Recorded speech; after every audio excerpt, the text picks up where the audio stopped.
And welcome to all. आज हम discuss करेंगे chat GPT and artificial intelligence tool. Chat GPT के बारे में हम सभी ने काफ़ी कुछ सुन रखा है। आजकल सोशल मीडिया एंड न्यूज़ में चैट जीपीटी को एक रिवोल्यूशनरी एआई टूल बताया जा रहा है। इसे एक मिराकल टूल के रूप में भी दिखाया जा रहा है। ये भी कहा जा रहा है कि चैट जीपीटी से कई फील्ड के प्रोफेशनल्स की जॉब को खतरा है, जैसे कि coders, computer programmer, software engineers, data analyst, financial analyst, content creator, editor, legal consultant, accountant and teacher. Because chat GPT के जो फीचर्स एंड एप्लीकेशन कुछ इस तरह के हैं कि अकेला ही इन सब प्रोफेशनल्स के काम इजीली कर सकता है, इसलिए इसे रिवोल्यूशनरी टूल बताया जा रहा है। आज मैं आपको इस वीडियो में चैट जीपीटी के बारे में बताऊंगा और उसकी applications in writing, quick tutorial and trick of chat GPT in writing के अंदर आप चैट जीपीटी को यूज़ में लेके अपनी राइटिंग को किस तरह से इंप्रूव कर सकते हैं, कैसे अपने एफर्ट्स को रिड्यूस कर सकते हैं, वो मैं सब आपको बताऊंगा। तो ये सब जो रिसर्चर्स है, टीचर्स है, स्टूडेंट्स है, content writer, office worker, clerk, उन सभी के लिए काफ़ी यूज़फुल है। जैसे कि मैंने कहा कि चैट जीपीटी की काफ़ी कुछ एप्लीकेशंस है कोडिंग में, सॉफ्टवेयर इंजीनियरिंग में, लेकिन मैं आज आपको राइटिंग में इसकी एप्लीकेशंस क्या है उस तरह और किस तरह से ये काम करता है वो बताऊंगा। इसकी मदद से आप इसको समझ पाएंगे कि ये किस तरह से काम करता है। गूगल से चैट जीपीटी बिल्कुल अलग है। गूगल में आप सर्च करते हैं चैट जीपीटी एक चैट बॉट है। इसके अंदर आप इससे चैट करोगे, कन्वर्जेशन करोगे और उसको इंस्ट्रक्शन दोगे। अपने इंस्ट्रक्शन को इम्प्रूव करने के जो वो आंसर देगा उसको इम्प्रूव करने के लिए कहेंगे तो वो इम्प्रूव भी करेगा। मतलब एज ए रोबोट वो काम करेगा आपके लिए, आपका पर्सनल असिस्टेंट वो एज ए काम करेगा। तो राइटिंग के अंदर हम इसके अंदर इसको एक सिंपल इंस्ट्रक्शन देंगे और किस तरह से वो आंसर करता है। इससे आप समझ पाओगे कि इसकी क्या एप्लीकेशंस है, इसकी क्या लिमिटेशन है और ये किस तरह से काम करता है और क्यों इसे रिवोल्यूशनरी ऐप कहा जा रहा है। तो इसको यूज़ करने के लिए इसको केवल आप लैपटॉप या कंप्यूटर डेस्कटॉप पे ही यूज़ कर पाएंगे, मोबाइल में नहीं कर पाएंगे। तो इसके लिए सबसे पहले आपको गूगल पे जाना है, चैट जीपीटी सर्च करना है। तो इस तरह से ये ओपन हो जाएगा। ओपन एआई ये कंपनी है जिसने इसको बनाया है और इस पर जब आप क्लिक करेंगे तो इस तरह से एक उनका विंडो ओपन होगा और ये देख सकते हैं ये इसके ऊपर उन्होंने चैट जीपीटी के बारे में पूरा बता रखा है। अब जब ये ट्राई चैट जीपीटी पे आप क्लिक करेंगे तो इसको यूज़ करने के लिए पहले आपको अपने जो ईमेल आईडी उससे लॉगिन करना पड़ेगा। एक ओटीपी आएगा, मोबाइल पे मोबाइल नंबर भी डालना पड़ेगा और ओटीपी आएगा, उसको वापस ओटीपी को डालना पड़ेगा और फिर आप इसको यूज़ कर पाओगे। तो सिंपल है इसका लॉगिन का तरीका। लॉगिन होने के बाद इस तरह से ये एक इसका चैट जीपीटी का जो इंटरफेस है वो खुल जाएगा। तो यहाँ पे आप देख सकते हैं यहाँ पे न्यू चैट इसका पूरा एक पैनल दे रखा है और इसमें थोड़ा इन्होंने इंस्ट्रक्शन दे रखे हैं कि किस तरह से आपको चैट जीपीटी को यूज़ करना है। Explain quantum computing in simple term, तो सिंप्लीफाइड करता है चीज़ों को, तो वो इसमें बता रखा है। एक एग्जांपल दे रखा है, गो 10 creative ideas for 10-year-old birthday. तो इस तरह की चीज़ें आप इंस्ट्रक्शन इसको आप दे सकते हैं। How do I make an HTTP request in JavaScript, तो कोडिंग के अंदर भी इसका यूज़ है। Capabilities, remember what you are said earlier in the conversation. इसका मतलब यह है कि जो भी आपने इसको इंस्ट्रक्शन दिया है वो उसके आधार पे अपने नए रिजल्ट बनाता है। तो आप इससे बात करेंगे, कन्वर्सेशन करेंगे, तो उस आधार पे उसको पता लग जाएगा कि ये आप क्या चाह रहे हैं। तो जो आपने पहले कहा है वो उस बेसिस पे आपके नए इंस्ट्रक्शन को भी वो आंसर देता है। तो ये आपको ध्यान रखना। कभी इसका मतलब ये है कि जब हो सकता है जब आप इससे चैट कर रहे हो और 5 या 6 या 7 इंस्ट्रक्शन दे रखे हैं, फिर 8वें इंस्ट्रक्शन में जब वो आंसर देगा तो 5-6 इंस्ट्रक्शन जो आपने पहले दे रखे उसके बेसिस पे उसको आंसर देगा। लेकिन फिर जब आप यहाँ पे जाके न्यू चैट खोलोगे और न्यू चैट में वही इंस्ट्रक्शन वापस टाइप करोगे तो हो सकता है इसका जो आंसर होगा वो अलग होगा, क्योंकि उससे पहले कोई चैट नहीं, आपने न्यू चैट में उसको वो आंसर दिया है। तो ये एक इंपॉर्टेंट चीज़ है इसमें कि जो आपने कहा है उस आधार पर वो आंसर देता है। तो आपकी प्रीवियस चैट के आधार पर इसका जो आंसर है वो डिपेंडेंट रहता है। तो ये अगर आपको कुछ इम्प्रूव्ड आंसर चाहिए तो आप ये करें कि आप न्यू चैट में जाके उस इंस्ट्रक्शन को फिर से देवे। Allow user to provide follow up correction, उस आपने जो इंस्ट्रक्शन आपने दे रखा है उसको करेक्ट भी कर सकता है। ओकेजनली इसकी जो लिमिटेशन है कि it can generate incorrect information और हार्मफुल इंस्ट्रक्शन, बाइस्ड कंटेंट भी ये देता है। Limited knowledge of world and event after 2021, ये 2021 में बना था। तो जो भी इसमें एआई टूल जो भी इन्फॉर्मेशन इनपुट की गई है वो 2021 तक ही इनपुट की गई है। उसके बाद की जो इवेंट्स है उसको उसके बारे में नहीं पता है। जैसे कि आप इसके अंदर आप बात करेंगे कि 2022 में कौन सा पॉपुलर लीडर है या 2023 में कौन से इंपॉर्टेंट इवेंट हुए वर्ल्ड में, तो ये इसको कोई आंसर नहीं दे पाएगा। तो इस तरह से ये इसका पूरा इंटरफेस है, सिंपल इंटरफेस। और ये सर्च विंडो है, इंस्ट्रक्शन विंडो है, जिसमें आपको इसको इंस्ट्रक्शन देना है। अब मैं एग्जांपल कुछ इसको इंस्ट्रक्शन देंगे हम और वो किस तरह से आंसर देता है और वो आप इसमें मैं आपको बताऊं, मैंने पहले से ही सारे आंसर यहाँ पे इस वर्ड फाइल में इंस्ट्रक्शन लिख रखे हैं। अब जब हम क्लियर सिंपली इसको वहाँ पे जाके पेस्ट करेंगे, जैसे फर्स्ट जो है मेक ए सिंगल सेंटेंस और बिलो टू स्टेटमेंट, तो एक सिंपल एग्जांपल सिंपल सेंटेंस मैंने लिख दिया है, XYZ is used for the treatment of ABC and XYZ drug is used for the treatment of BCD। मैं बताना ये चाह रहा हूँ कि किस तरह से चैट जीपीटी जो है वो इस तरह से कंक्लूसिव आंसर वो देता है। तो जैसे कि इसको हम जाके जब पेस्ट करेंगे चैट जीपीटी पे पेस्ट, आपको केवल यहाँ make single sentence of following two statements और फुल स्टॉप लगाना है एंड देन शिफ्ट एंटर करना है और अपने जो दो सेंटेंस है उनको लिखना है। तो XYZ है जो कि ABC में भी काम आती है, XYZ है एक दूसरे आर्टिकल में, एक आर्टिकल में लिखा है XYZ ABC में काम आती है, दूसरे आर्टिकल में लिखा है XYZ जो है वो BCD डिजीज़ को ट्रीट करने के लिए काम में आती है। तो उसका सिंगल स्टेटमेंट क्या होगा, अब इसको जाके हम जब क्लिक करते हैं एंटर करते हैं तो वो किस तरह से आंसर देता है, देखें XYZ drug use for the ABCD, मतलब एक कंक्लूसिव स्टेटमेंट इसने दे दिया based on your information you provided. जो भी इन्फॉर्मेशन आपने प्रोवाइड की थी उसकी बेसिस पे इसने एक कंक्लूसिव स्टेटमेंट दे दिया। तो ये आप देख सकते हैं कि रिसर्च और रिव्यू राइटिंग में किस तरह से ये आपको हेल्पफुल कर सकता है, लेकिन मेक श्योर करें कि ये कभी कभार गलत इन्फॉर्मेशन दे सकता है। हमने एक सिंपल इसको स्टेटमेंट दिया है, हो सकता है जब टिपिकल साइंटिफिक लैंग्वेज में आप इसको साइंटिफिक पैराग्राफ में से आप इसको इन्फॉर्मेशन कंक्लूड करने के लिए कहें तो हो सकता है वो गलत हो। तो मैं आपको ये सजेस्ट करूँगा कि रिव्यू रिसर्च राइटिंग में आप इसको यूज़ करें, लेकिन एक किस तरह से यूज़ करना है, सेंटेंस मेकिंग में आप यूज़ कर सकते हो, रिफ्रेशिंग में कर सकते हो, या फिर ग्रामेटिकल मिस्टेक को करेक्ट करने में ले सकते हो, या कहीं कहीं जगह आप सिंप्लीफाई करने के लिए ले सकते हो। लेकिन उससे पहले आपको उस टॉपिक का पूरा नॉलेज होना चाहिए, क्योंकि जो भी इन्फॉर्मेशन वो दे रहा है वो करेक्ट है कि नहीं वो आपको चेक करनी पड़ेगी।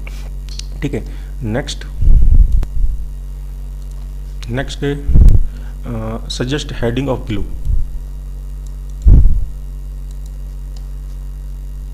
इसको हमने यहाँ पे पेस्ट किया सिंपली। ठीक है, सजेस्ट हेडिंग ऑफ, जो भी इंस्ट्रक्शन है वो आप इसको वहाँ पे ऊपर लिखो और नीचे फिर आपका जो भी है इन्फॉर्मेशन वो डालो, ये इसका तरीका होता है। तो ये हमने लिख दिया है कि नैनो एम्ल्स डिलीवरी सिस्टम दिस। अब इसकी हेडिंग क्या हो सकती है, तो हम जब इस पर क्लिक करेंगे advantage of nano emulsions drug delivery system and high energy methods for formulation, जो इन्फॉर्मेशन हमने दी थी उस बेसिस पे उसने एक हेडिंग दे दी। अब हेडिंग काफ़ी लंबी है तो हम इसको ये कह सकते हैं suggest heading of below only up to 4 words. तो इसको हम जब पेस्ट करेंगे कि हम जो आंसर चाहिए उसको थोड़ा हम और इम्प्रूव करते हैं। हेडिंग ऑफ बिलो तो नहीं है, हेडिंग जस्ट इसमें suggest heading only up to 4 word, तो वो ऑटोमेटिक ऊपर वाली चीज़ को ले लेगा और आपको 4 वर्ड में इसकी हेडिंग दे देगा।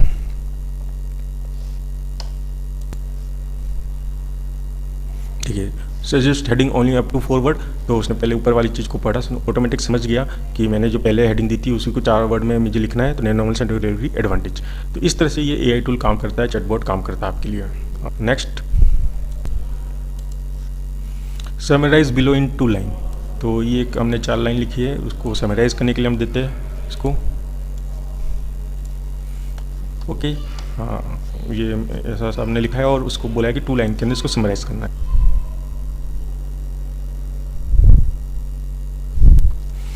तो ऊपर जो हमने लिखा था उसको समराइज़ करने का जब हमने इसको कहा तो उसने 2 से 3 लाइन में इसको समराइज़ कर दिया।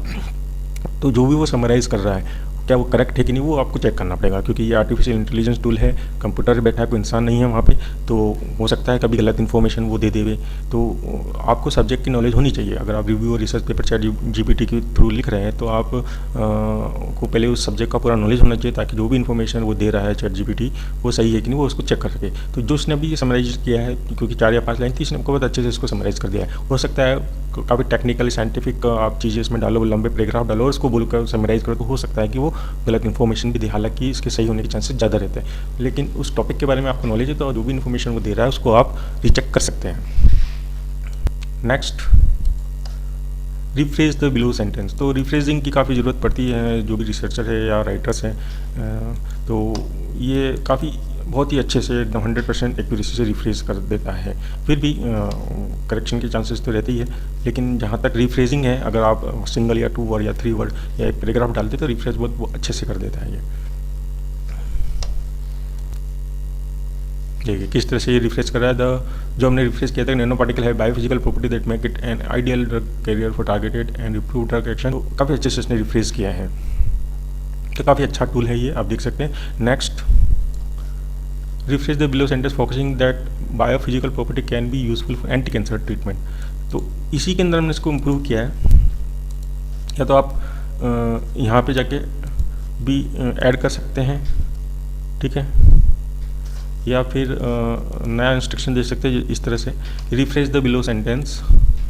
इसी सेंटेंस को रिफ्रेश करना है, लेकिन इसमें आपको ये भी लिखना है कि एंटी कैंसर ट्रीटमेंट में और ज़्यादा इसका यूजफुल है। तब वो रिफ्रेश करके किस तरह से देता है, देखिए,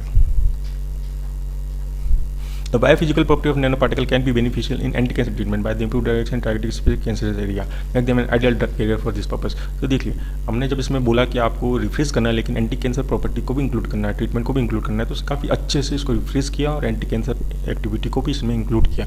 तो आप देख सकते हैं कितना इनोवेटिव टूल है ये। नेक्स्ट,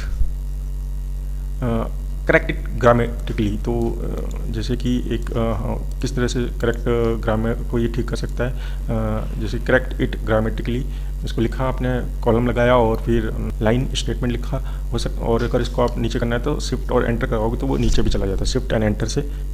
इस तरह से, ये इस तरह से भी हो सकता है। तो इस तरह से आप इसको इंस्ट्रक्शन दे सकते हैं। तो आप देख सकते हैं ग्रामेटिकली हमने इसको थोड़ा ऐसे लिखा, nano particle biophysical property that make it ideal carrier in targeted and improve drug. तो किस तरह से इसको ग्रामर को ठीक करता है ये देखते हैं हम। Correct sentence, the biophysical property of make them an ideal drug carrier for targeted and improved drug action. तो जहाँ इन था वहाँ पे इसने इसको ऑटोमेटिक फॉर कर दिया, और हमने यहाँ पे भी कुछ जैसा हेल्पिंग वर्ब लगाया नहीं था, तो उसको उसने अच्छे से इसको क्लियर कर दिया। अब रीजनरेट भी कर सकते हैं इन्फॉर्मेशन की, आपको हो सकता है कि नहीं ये नहीं मेरे को दूसरा चाहिए, तो रीजनरेट आप करें तो उसी को वापस रीजनरेट करेगा। तो the biophysical nano particle make them an ideal carrier for targeted and improved drug action. तो पहले वाला द बायोफिजिकल करेक्टेड, इस तरह से आप इसको फर्स्ट जो रीजनरेट आंसर था, सेकंड था, उसको आप इसमें देख सकते हैं। फर्स्ट ये था, सेकंड था, वापस आप इसको रीजनरेट करने के लिए बोलेंगे तो वापस कर देगा इसको रीजनरेट। क्योंकि अब इसमें हमने काफ़ी कुछ जिसको इंस्ट्रक्शन दे रखे हैं और हमको पता है कि ये हमारे प्रीवियस कन्वर्जेशन को भी रिमेंबर करता है, उस आधार पर आपके नए आंसर को रीजनरेट करता है। तो इट्स बेटर कि हम अब जो भी इंस्ट्रक्शन दे अब नई न्यू चैट में दे। तो हम यहाँ पे न्यू चैट में जाएंगे तो एक नई चैट हमारी जो पुरानी वाली थी वो यहाँ पे आ जाएगी, ठीक है, और नई के लिए ये। तो अब हमने पूरा जो था वो चला गया। अब फ्रेशली हम इसको इंस्ट्रक्शन देंगे ताकि जो भी वो रीजनरेट आंसर करेगा वो हमारी प्रीवियस चैट के ऊपर डिपेंड ना रहे। आप भी जब यूज़ करें तो जब आपको लगे कि हाँ ये प्रीवियस इंस्ट्रक्शन से बायस्ड हो रहा है या प्रीवियस जो इंस्ट्रक्शन हमने दी उससे ही अफेक्टेड हो रहा है इसके नए आंसर, तो आप तुरंत न्यू चैट में जाके अपने इंस्ट्रक्शन को फ्रेशली दें। तो नेक्स्ट है आपका राइट है नेक्स्ट सेंटेंस। अब जैसे कि कभी कभार रिसर्च रिव्यू आर्टिकल में लिखते वक्त हमको ज़रूरत पड़ती है paste. Write next sentence after below sentence which focus on that we further discuss those biophysical property. Nanoparticle have the biophysical property that make it ideal drug carrier for targeted and improved drug action. तो ये एक statement हो गया। इसके बाद क्या हम sentence लिखें, मतलब आर्टिकल के अंदर फ्लो को हमको इंक्रीज करना है कि किस तरह से एक पैराग्राफ को दूसरे पैराग्राफ से कनेक्ट करना है। तो एक बीच में कनेक्टिंग सेंटेंस होना चाहिए कि इसमें बायोफिजिकल प्रॉपर्टी होती है जो कोई आइडियल ड्रग कैरियर है फॉर द टारगेटेड एक्शन। अब हम इसको डिस्कस करेंगे तो इसको किस तरह से मेंशन करना है। तो आपने सिंपल इंस्ट्रक्शन दिया, write a next sentence after below sentence. के बाद क्या नेक्स्ट सेंटेंस आएगा, और नेक्स्ट सेंटेंस जो आएगा उसमें ये होना चाहिए कि हम डिस्कस करेंगे आगे वाले सेक्शन में कि बायोफिजिकल प्रॉपर्टी कौन कौन सी है। तो ये अब अपना आंसर देगा। In order to fully understand and utilize these properties it is necessary to further discuss the ways in which nano particle interact with biological system. तो आप देख सकते हैं काफ़ी अच्छे से इसने नेक्स्ट सेंटेंस हमको दे दिया। तो इसके बाद आप इसको नेक्स्ट सेंटेंस अपने आर्टिकल में पेस्ट कर सकते हैं और अपनी जो डिस्कस कर सकते हैं बायोफिजिकल प्रॉपर्टीज़ को। ये आपकी जो करंट चैट है ये उसके अंदर यहाँ आ रही है, ठीक है। नेक्स्ट जो इंस्ट्रक्शन है, तो सेंटेंस के बाद क्या आएगा या सेंटेंस से पहले क्या आएगा। अब नया जो हम इसको इंस्ट्रक्शन दे रहे हैं वो इस तरह से है, right a sentence that come before below paragraph. इस पैराग्राफ से पहले जो कंटेंट है उससे आपको क्या एक सेंटेंस डाल सकते हैं इस सेंटेंस से अबव। तो उसको हमने जस्ट पेस्ट किया, write a sentence that come before below paragraph. तो पैराग्राफ को वो पढ़ेगा और अपना आंसर जनरेट करेगा। सेल्फ एंड स्मिथ एंड स्नेस are lipid based that have gained significant attention recently due to their ability to enhance their solubility and bioavailability of the poorly soluble drug. तो इस तरह से ये एक सेंटेंस आप इसने जनरेट किया है कि इस पैराग्राफ के ऊपर आप इसको लगा सकते हैं। तो ये पूरे जो मैंने आपको बताया कि किस तरह से सेंटेंस को ऐड करता है, ग्रामेटिकली करेक्ट करता है, रिफ्रीज करता है, इस सेंटेंस से पहले कौन सा सेंटेंस आ सकता है, या दो सेंटेंस को जॉइंट करना है, कनेक्ट करना है तो कनेक्ट भी करके देगा। तो ये सारे इसकी राइटिंग के टूल है जो आप उसको यूज़ में ले सकते हैं अपनी राइटिंग को इम्प्रूव करने के लिए। इसके अलावा जो ऑफिस वर्क के अंदर आपको कई लेटर्स टाइप करने पड़ते हैं, जैसे कि ये हम नई चैट ले लेते हैं ताकि हमारी जो आंसर्स है वो बाइज ना रहे। नई चैट में जाने के बाद हमने इसको इंस्ट्रक्शन दिया, write an office letter to all teaching staff of college that they come on time. Simply हमने लिखा कि एक ऑफिस लेटर आपको टाइप करना है कि जो टीचिंग स्टाफ है वो टाइम पे आवे। जस्ट एंटर, अभी ऑफिस लेटर को टाइप कर देगा, डियर टीचिंग स्टाफ।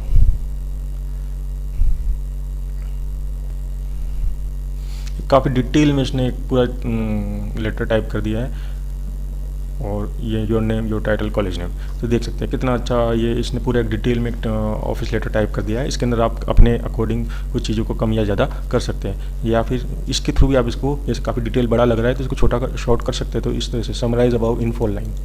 अब देखिए हम इसको नया इंस्ट्रक्शन देते हैं कि ये हमको काफ़ी लेंदी लग रहा है, तो हमने इसको लिखा समराइज अबाउट इन 4 लाइन। अब उसको समराइज कर देगा 4 से 5।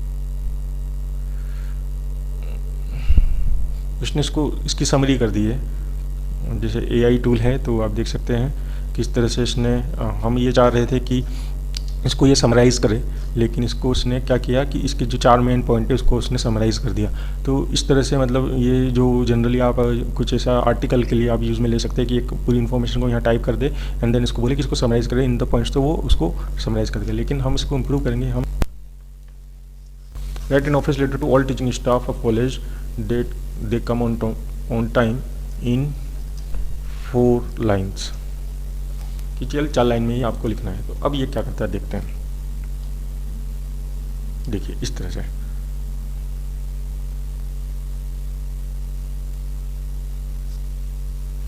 4 लाइन के अंदर इसने एक शॉर्ट में टीचिंग स्टाफ में एक आर्टिकल एक ऑफिस लेटर टाइप कर दिया। तो आप देख सकते हैं कितना अच्छा ये टूल है। और हमने ये भी देखा कि जब हमने इसको शुरू में समराइज़ करने के लिए बोला तो किस तरह से उसने 4 पॉइंट्स के अंदर इसको समराइज़ कर दिया। तो क्योंकि AI टूल है, कोई ह्यूमन वहाँ नहीं है, तो हो सकता है कभी कभार जो इंस्ट्रक्शन आप दे रहे हो उसमें आपको कुछ गलत तरीके से उसको समझे और कुछ दूसरा कुछ आंसर दे दे, तो उसको आप करेक्ट भी कर सकते हैं। ठीक है, नेक्स्ट। अब जैसे कि right a statement of purpose for applying, एक ये स्टूडेंट्स के लिए कि स्टूडेंट को इंटर्नशिप के लिए अप्लाई करना है, तो हमने उसने लिखा a write a statement of purpose for applying summer research internship programme. The statement of purpose should focus on the development of polymeric nanogel platform for clinical application team and it should include how B pharm first year student contribute to above project item. तो पूरा instruction दे दिया कि हमें एक statement of propose SOP लिखना है, और topic हमारा जो प्रोजेक्ट का है जहाँ पे हम इंटर्नशिप करने जा रहे हैं उसका ये है कि वो नैनोजेल डेवलप करेंगे। तो मैं फर्स्ट ईयर का स्टूडेंट हूँ और मैं किस तरह से उसमें कंट्रीब्यूट कर सकता हूँ, तो इसको पूरा फोकस करते हुए एक SOP हमको लिखना है। तो आप इसको क्लिक करें तो ये आपको SOP लिख के देगा। Dear admission committee,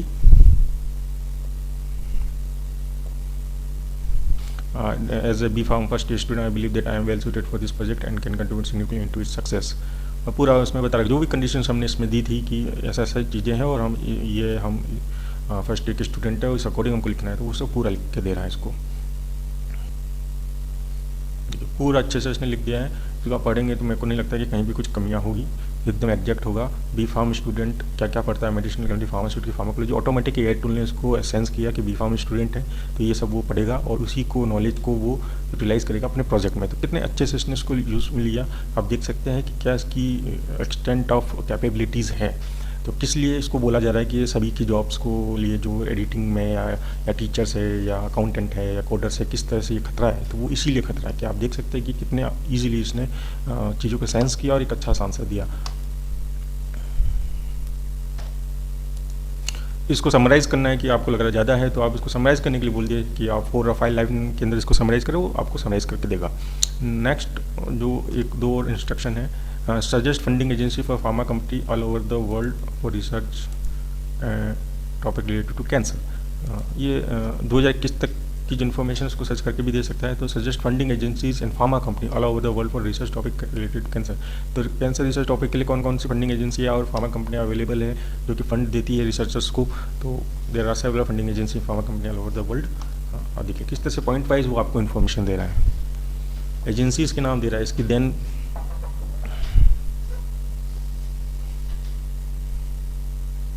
in terms of pharma company which Novartis, Pfizer, AstraZeneca, Merck and Co. तो उसने पूरी लिस्ट बना दी है फंडिंग एजेंसीज की, फार्मा कंपनी की जो कि फंड्स देती है। तो आप समझ सकते हैं कि ये कितना यूज़फुल है सभी teachers, researchers, students, office workers के लिए। और राइटिंग के अंदर इसकी क्या कैपेबिलिटीज़ है वो आपने आज देखी इस वीडियो में। इसके अलावा coding, software engineering, financial analyst, data analyst, इसमें भी इसका काफ़ी अच्छा रोल है। और जिस तरह से राइटिंग में आपने इसकी एक्सटेंट ऑफ कैपेबिलिटीज़ देखी है, इसी तरह से दूसरी जगह भी इसका काफ़ी कुछ रोल है। इसीलिए इसको इस मिराकल और रिवोल्यूशनरी एआई टूल बताया जा रहा है। मैं इनोवेटिव इंस्ट्रक्शन दो, इंस्ट्रक्शन देने की कोई लिमिटेशन नहीं है। आप इसको इंस्ट्रक्शन दो और किस तरह से ये इनोवेटिव आंसर देता है, किस तरह से एआई काम करता है, वो आप इसको समझ जाओगे। आर्टिफिशियल इंटेलिजेंस, इसके अंदर जो इन्फॉर्मेशन है 2021 तक की है। आप चैटबॉट का एक्सटेंशन होता है गूगल क्रोम में, इसको यूज़ में लेकर वेब एक्सेस भी इसमें कर सकते हैं। तो उम्मीद करता हूँ कि आपको सब कुछ समझ में आ गया होगा कि चैट जीपीटी की क्या लिमिटेशन, क्या कैपेबिलिटी और किस तरह से ये गूगल से अलग है और कहाँ कहाँ और कैसे आप इसको यूज़ में ले सकते हो, स्पेशली इन राइटिंग, क्योंकि मैंने आज राइटिंग के बारे में ही इसकी एप्लीकेशन को बताया है। इसके अलावा भी इसकी काफ़ी एप्लीकेशन है जो कोडर्स है या सॉफ्टवेयर इंजीनियर्स है वो कोडिंग और इस तरह की चीज़ें भी इससे करवा सकते हैं। उम्मीद करता हूँ आपको ये वीडियो पसंद आया होगा। जाने से पहले वीडियो को लाइक करें और चैनल को सब्सक्राइब करें। Thank you very much.